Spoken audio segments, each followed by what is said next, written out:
तो पूर्वांचल का एक ऐसा बाहुबली जिसे सांसद होते हुए भी फरार होना पड़ा था, नाम था अतीक अहमद।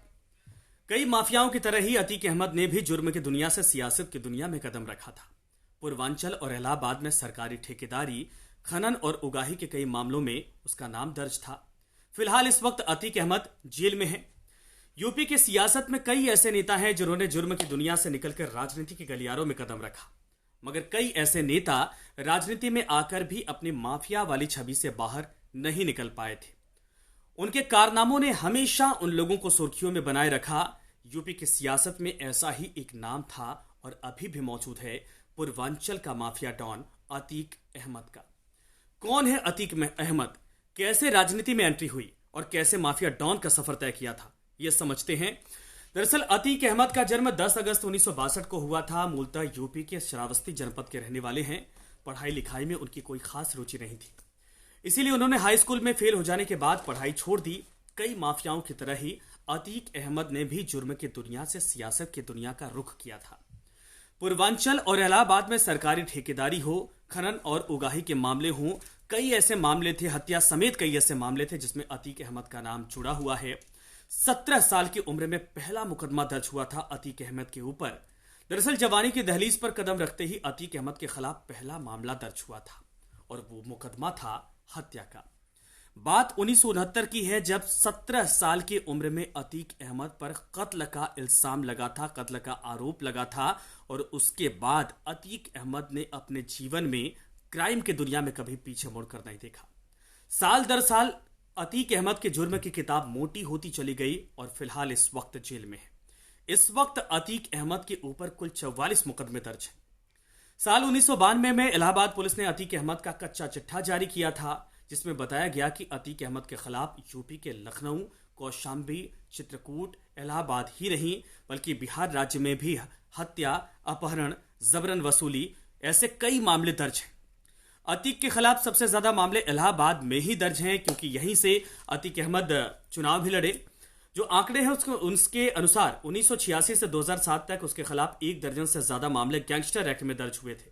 राजनीति में पहला कदम अतीक अहमद ने कैसे रखा था, यह भी हम आपको बताते हैं। अपराध की दुनिया में नाम कमा चुके अतीक अहमद को समझ आ चुका था कि सत्ता की ताकत कितनी अहम होती है। इसके बाद अतीक ने राजनीति का रुख करना सोचा और 1989 में पहली बार इलाहाबाद पश्चिमी सीट से विधानसभा चुनाव लड़े और विधायक बन गए। अतीक अहमद ने 1991 और 1993 का चुनाव निर्दलीय प्रत्याशी के रूप में लड़ा और विधायक भी बने। 1996 में इसी सीट पर अतीक अहमद को समाजवादी पार्टी ने टिकट दिया और फिर से विधायक चुने गए थे। लेकिन इसके बाद अतीक अहमद ने कई दफा ऐसा हुआ कि दल भी बदला। अतीक अहमद ने 1999 में अपना दल का दामन थाम लिया।